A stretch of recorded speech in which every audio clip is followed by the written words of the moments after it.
Bonjour à toutes et à tous et bienvenue dans cette nouvelle vidéo, j'espère que vous allez bien. Alors, vous avez enclenché un changement important dans votre vie, ça peut être un changement professionnel, un changement de votre personnel, ça peut être un déménagement. Et bien, encore plus que le reste du temps, dans cette période justement de changement et un peu d'incertitude en fait finalement, c'est important de s'entourer des bonnes personnes. Parce que quand on partage nos doutes et aussi nos souhaits, on peut faire face finalement à différentes réactions, positives comme négatives, qui ne sont pas toutes bonnes à prendre, surtout justement dans ces périodes d'incertitude et en particulier quand en fait on est dans une période de réflexion qui précède l'action. Donc il y a des gens à éviter qui ont tendance à nous faire abandonner et puis au contraire il y a des personnes qui vont nous encourager et donc moi je vous encourage du coup à plutôt vous entourer finalement. Donc comment faire le tri et apprendre à s'entourer des bonnes personnes pour nous accompagner dans cette période. Tu es en train de parler de tes envies de changement, voire soyons fous, tu es en train de parler de tes rêves et tu te retrouves face à des personnes qui vont essayer de t'y faire renoncer. Donc il y a différentes sortes de réactions et j'en ai fait en fait une petite liste. Selon moi, premièrement, il y a ce que j'appelle les juges. Donc les juges, ils jugent tout et tout le monde en permanence. Ils ont un avis sur tout, en particulier sur ce qui ne les concerne pas, dont tes envies de changement. Et pour eux, il n'y a qu'une seule vérité qui tienne, c'est la leur. Donc ça, ce sont les juges. Ensuite, on a les jaloux. Plus tu assumeras tes projets, tes valeurs, tes envies, plus tu créeras des oppositions, ça c'est inévitable. Et les jaloux seront les premières personnes à te pointer du doigt parce qu'en fait ils se sentiront en décalage finalement par rapport à toi. Dans le fond, eux aussi aimeraient envisager un changement, mais ils n'en ont pas le courage. Donc finalement c'est plus facile pour eux de déconstruire les projets des autres. Et enfin, la troisième catégorie c'est les négatifs. Ils voient tout du mauvais côté et envisagent toujours le pire. C'est ceux qui te disent faut arrêter de rêver, reviens à la réalité, moi je suis réaliste, je vois les choses en face, pas toi. Et en fait ces personnes négatives, elles vont toujours te sortir en fait les pires scénarios qui puissent exister pour plomber tes aspirations. Alors néanmoins, les juges, les jaloux et les négatifs, c'est pas forcément des mauvaises personnes. D'ailleurs, il est possible que pas mal de personnes comme ça fassent partie de ton entourage proche. Il n'y a pas de malveillance en fait de leur part, mais je dirais que c'est plutôt un amalgame. C'est-à-dire qu'en fait, ils projettent leur propre peur sur toi. D'ailleurs, on a tous en fait en nous une part de juge, une part de jaloux, une part de négatif qui nous empêche justement de faire n'importe quoi, comme par exemple de tout envoyer valser du jour au lendemain sans se préparer. Alors, comment se libérer de ces personnes? Moi, je recommande deux choses. La première, c'est d'apprendre à ne pas te laisser envahir par les peurs de ces juges, de ces jaloux, de ces négatifs, qu'ils soient en toi ou dans ton entourage. Quand quelqu'un te juge ou te démoralise, demande-toi quelle est sa propre peur en fait finalement, parce que ça cache toujours des peurs chez ces personnes-là. En quoi ce que tu lui racontes fait écho à sa propre histoire? Quel sentiment ça vient réveiller chez toi? Bien sûr, ce travail d'introspection, c'est pas évident de le faire seul. Si tu sens que c'est trop difficile, n'hésite pas à te faire accompagner par un coach pour apprendre à écouter tes peurs sans que ça te paralyse pour réussir tes projets. Et enfin, la deuxième chose que je recommande, c'est si tu en as la possibilité, je te conseille en fait finalement de moins côtoyer, moins voir ces personnes-là dans un premier temps. Alors bien sûr, s'il s'agit de ta compagne, de ton compagnon, d'un parent proche, ça risque d'être compliqué. Dans ce cas, il vaut mieux pas trop lui parler finalement de tes questionnements et de tes projets, du moins jusqu'à ce que tu sois suffisamment solide dans tes convictions et confiant dans ton projet. À ce moment-là, ce sera plus facile d'en parler parce que forcément tu seras sûr de toi et du coup tu te feras pas dépasser en fait finalement, tu te sentiras pas dépassé par les craintes de la personne avec qui t'en parles.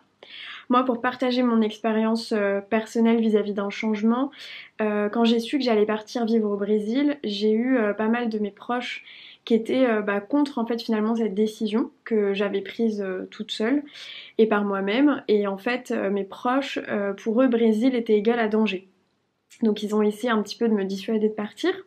Mais finalement c'était trop tard et moi de toute façon j'étais sûre de moi à 100% dans ce projet de partir vivre là-bas. Et en fait tout simplement ce que j'ai fait c'est que j'en ai beaucoup moins parlé. J'ai plus gardé ce projet pour moi. Et puis, en fait, finalement, mes proches, bah, déjà, ont fini par accepter, tout simplement parce qu'ils n'avaient pas le choix. Et puis, en plus de ça, il y en a certains qui sont venus me voir au Brésil et qui ont vu que Brésil n'est pas que égal à danger. Donc voilà. Alors, au contraire, il y a aussi des personnes qui t'encouragent. Celles qui ne t'enferment pas dans un rôle et qui ne calquent pas leur propre représentation sur sur ta vie à toi. Et donc ces liens en fait qui libèrent, c'est pas forcément les personnes les plus proches de toi. D'ailleurs parfois quand on envisage un changement, ça peut faire vraiment vraiment du bien d'injecter du renouveau, du changement, des nouvelles têtes dans son entourage ou des gens en fait que tu vois moins habituellement. Ce que je te conseille en fait c'est d'aller chercher des personnes qui sont passées par là où tu es en ce moment, par les mêmes questionnements, qui vont pouvoir te partager leur expérience de la manière la plus transparente possible et en toute bienveillance parce que bien évidemment elles sont déjà passées par là. Et qui sont les personnes les plus à même de t'aider dans la vie, et là je parle vraiment même d'une manière générale, ben ce sont en fait les gens qui sont passés par là où tu passes, que ce soit le fait d'affronter une maladie, que ce soit comme je disais tout à l'heure de partir vivre à l'étranger, que ce soit d'avoir été victime d'un pervers narcissique, qui d'autre qu'une autre victime peut mieux te comprendre.